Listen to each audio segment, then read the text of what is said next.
teacher, Shinko Roshi, when she started practicing, and I'm going to put this around 1980, it might have been a little before, a little after, and I believe it was at the Rochester Zen Center. A lot of the Dharma came through the scriptures like this. It was the affirming faith in mind, which was chanted. It was the identity of relative and absolute, which we chant in our full service. It was the Heart Sutra, which we chant in our full service, and a few other sort of key liturgical chants and sutras that we do. There weren't a lot of books on Zen. There weren't a lot of contemporary teachers who were putting stuff out. And even within the Zen Center that she was at, just a lot of the Dharma came through with these chants that they did very frequently, every week, if not every day.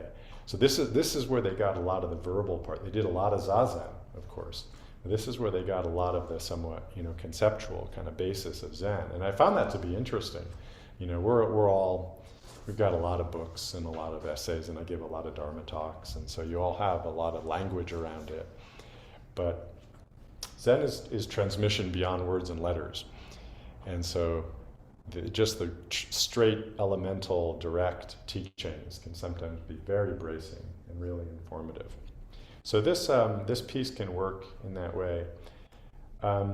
This is it's not a piece of philosophy, all right? It can sound conceptual, and it can be taken conceptually. So this is something I want to prep us for as we appreciate it. It's not a philosophical treatise. It is a description of an experience and a practice. Right? He's pointing to something quite specific in terms of how to orient ourselves towards our own experience. Okay? That's what I call practice, orienting ourselves towards our own experience. Another way to say practice. And that's what he's talking about. So as we read it, I'd like you to engage with it that way. Not like, oh, what does that mean? In a kind of analytical way, but more sound off the words in your own experience. Like, oh, that I can appreciate that. I know what that feels like. It's like, oh, how would one do that? Because he's telling you to certain things, giving us certain pointers about dropping our opinions and dropping preferences and things like that. So get an experience, tap into your experiential kind of feeling for it, okay? And I'll say some words afterwards, and then we'll have an open discussion. And what Songsan does here is he's really talking about one thing conceptually, which is not to get caught up in oppositions, not to get caught up in preferences about more of this is better and less of this is better. That's really his fundamental point at a general level. But he's got many different examples of these divisions that we get caught up in: rest and activity, more and less. And we'll see, there's on and on. There's like 30 maybe different, very specific kind of oppositions that he talks about. So the way I like to approach this sometimes, and I teach a whole class, when I was teaching at Naropa, I would devote a whole class just to the Shin Ming because it's very rich in this way, and we can each touch into it very personally. As you come to a specific example that he mentions in a couplet or two, kind of note that one. It's like, oh, that one is one that I get caught up on, perhaps, or that's one that I want to work with. And then that can be the source of your discussion. You can each have an example of one that particularly resonated with you. All right? So we'll go ahead and read it, and what I just said will become a little bit more clear. And Scott needed him too. All right. Good. I feel better now.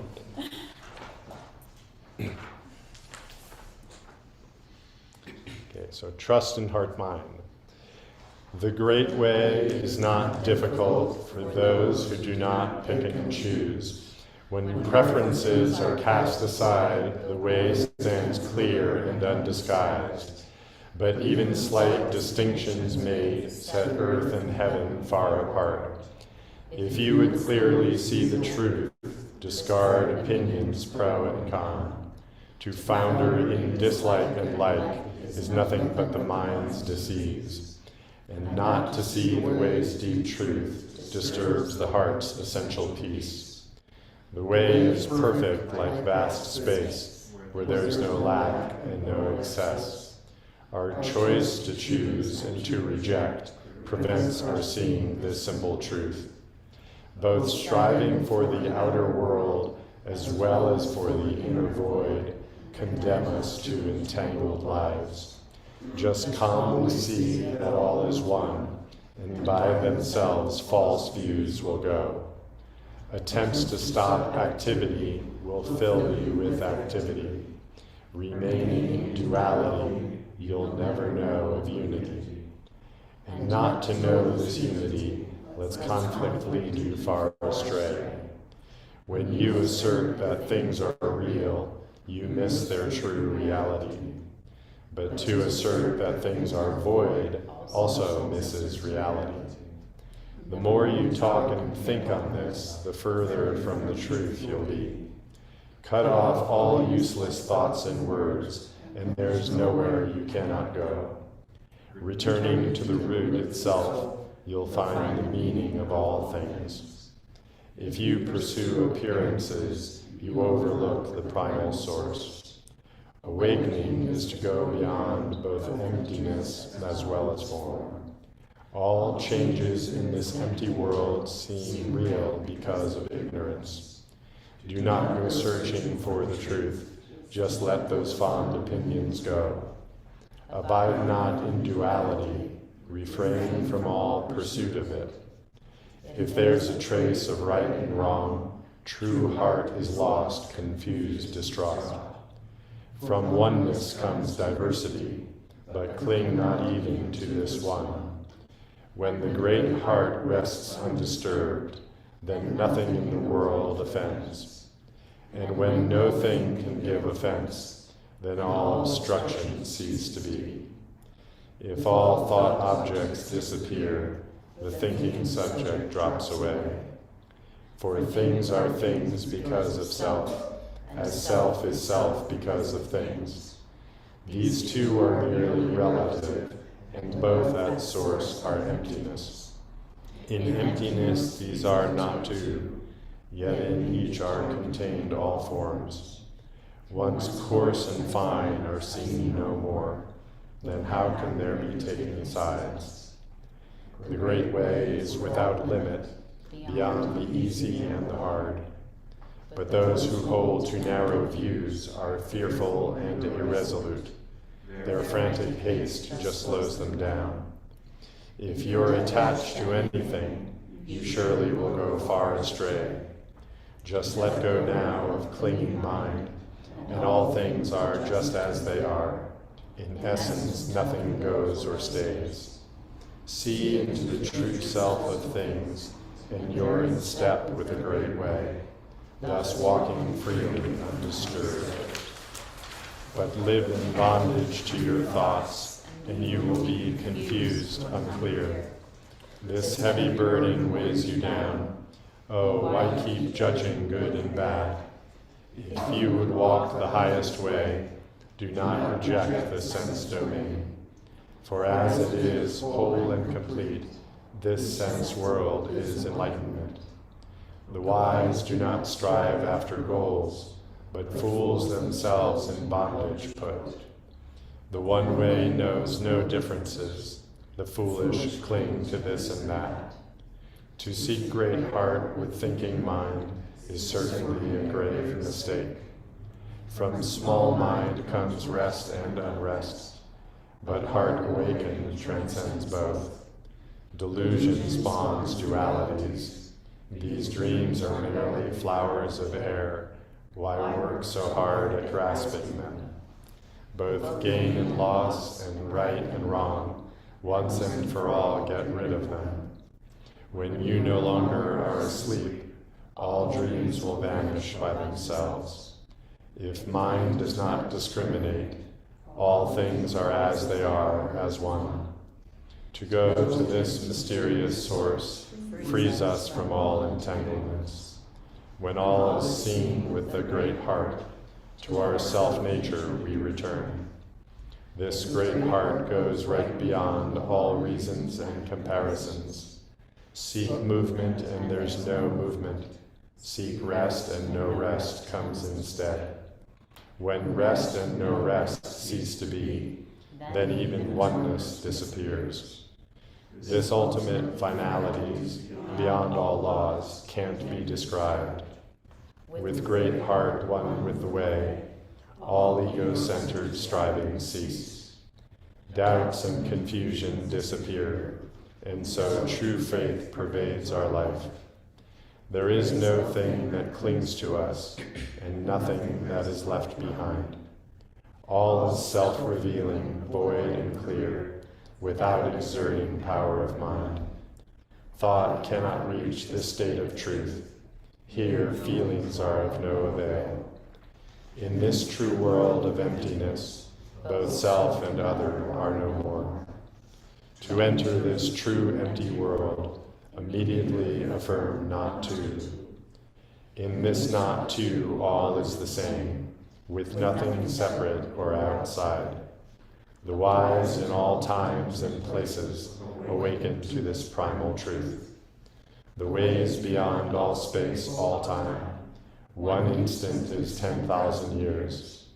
Not only here, not only there, truths right before your very eyes.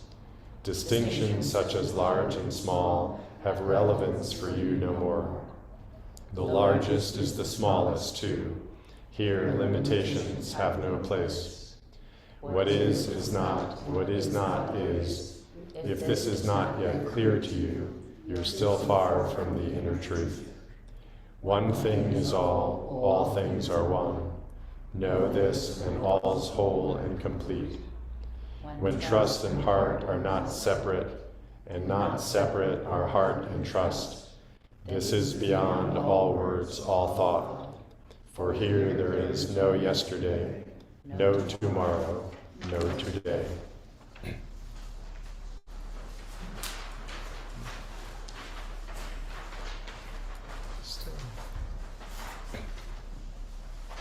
Just go ahead and place the page in front of you.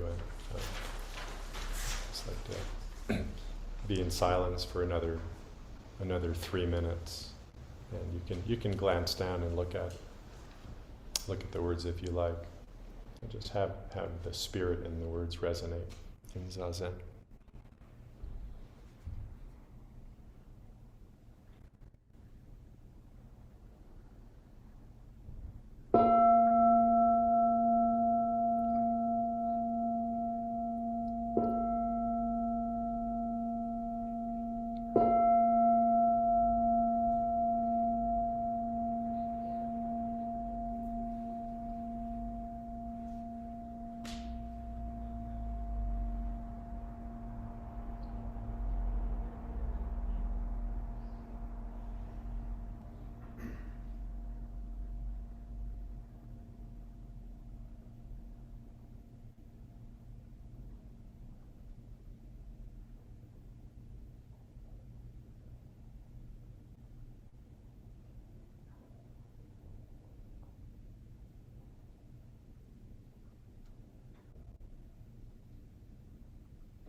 So I'd like to say a few words about the Hsin Ming before we open it up for discussion.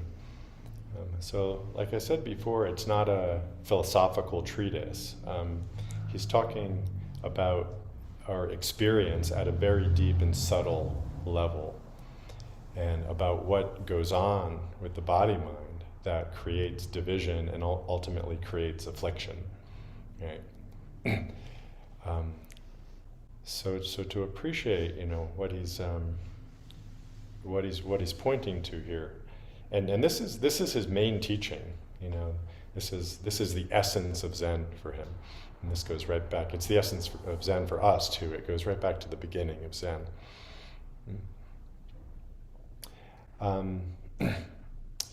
It's not taking a position on opposing ideas. Right? It's not about ideology and what you support and stand for. It's about the very subtle way in which our experience is organized around preferences, day to day, moment to moment.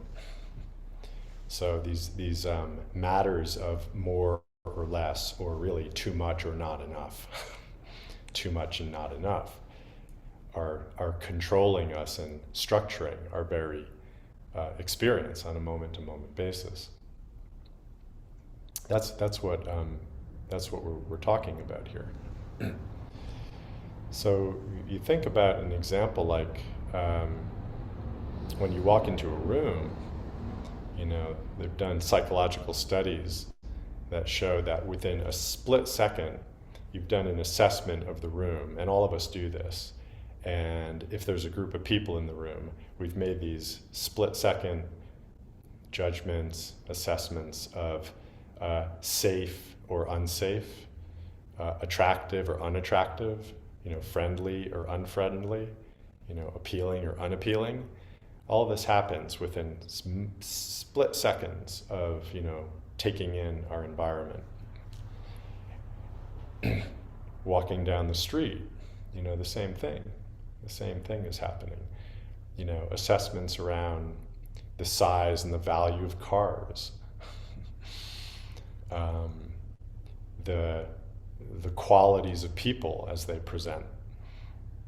There's distinctions, that we pick up in terms of the way people dress and how they're presenting themselves, and there's internal, let's say, preferences or attractions, affinities with certain things, and disaffinities or aversions, to others. So this is happening all the time. And what what he's pointing out as the core of our practice is that we have to root out how first off, I'll say these discernments are being made, but it's our investment in them that causes problems. It's the preferences, right from the beginning. It's the great way is not difficult for those who do not pick and choose. Right? It's the picking and choosing. This is better than that. That's where the problem is. That's what keeps us from the great way, right? So it's the preferences. But then we think, oh, well, it's my conscious choices. But it really isn't the conscious. The conscious choices are easier to deal with, right? You just consciously change it or find a way to change it, right? It's the subconscious choices that really are causing the suffering within. So we make these unconscious choices, or we have these unconscious preferences, and then our behavior gets structured around that and organized around that. So we go towards environments that have more of the good, better stuff, and we avoid the environments that have more of the uncomfortable stuff, or the things that we aren't attracted to, or we think isn't going to give us more of the good stuff that we want. So our behavior, starts to get organized and structured around that. And then even the way we present ourselves, can be organized and structured around that as we enter into this dynamic with the world that's based on, more of this is better and more of that is bad.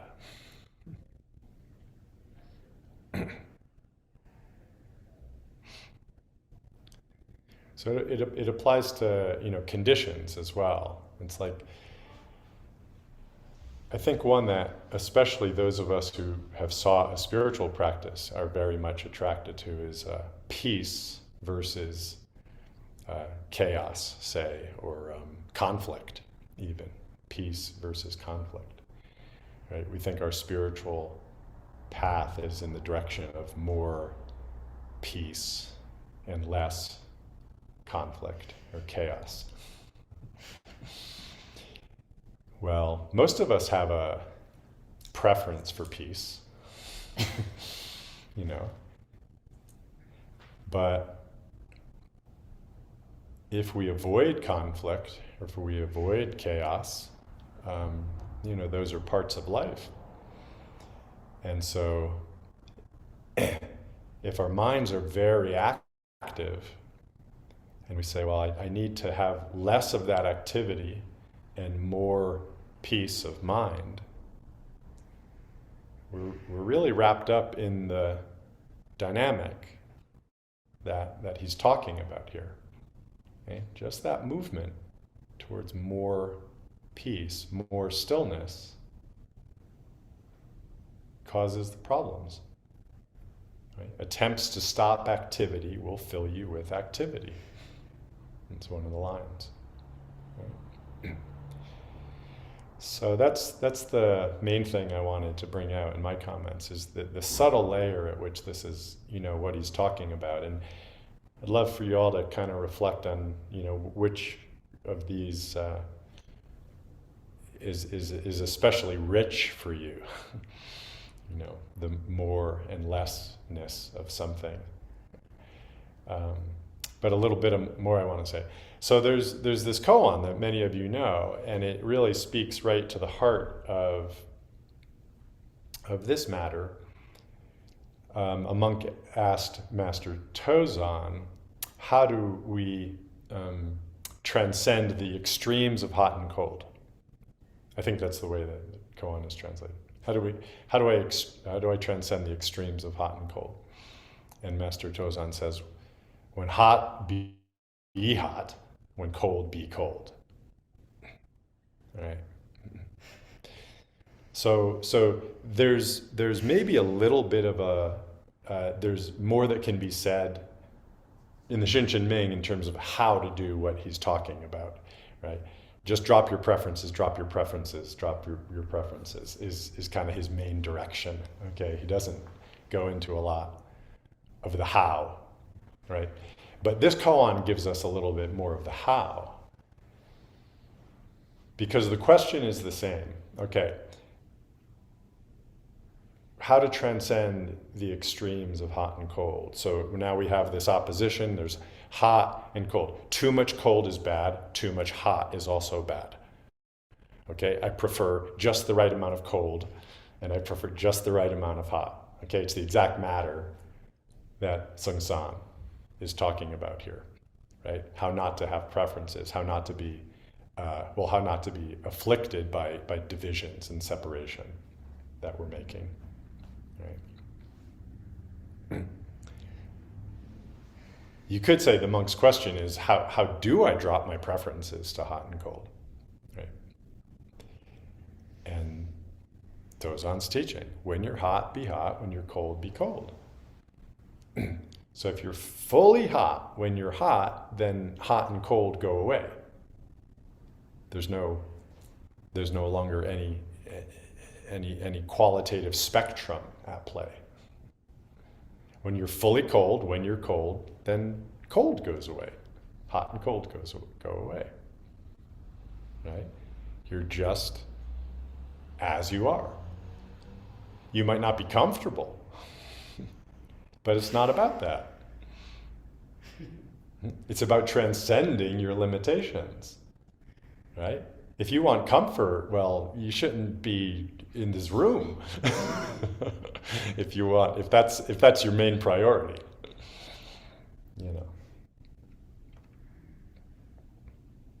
Right. No, but if your main priority is liberation, then you're in the right place. And I know that everybody, that is your main priority. That's why you're here. It's liberation from the affliction that's caused by our attachment to our preferences. So in that, when you're hot, just be fully hot. When you're cold, be fully cold. Then you're free of all the internal striving, the internal movement that's happening in the direction of the preferential quality. All of that. Because there's something happening there when you walk in the room and then you're doing that assessment and then you move, right? There's something happening there. And what's happening there is restricting you and constraining you, and it's also sapping your energy, right? The energy is going into that dynamic instead of just an openness and a freedom and a responsiveness. It's more available to that than the calculation and the contrivance around finding your way, have things work out your way.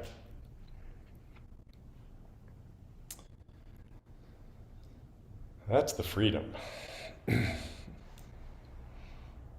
Just to be whatever you are.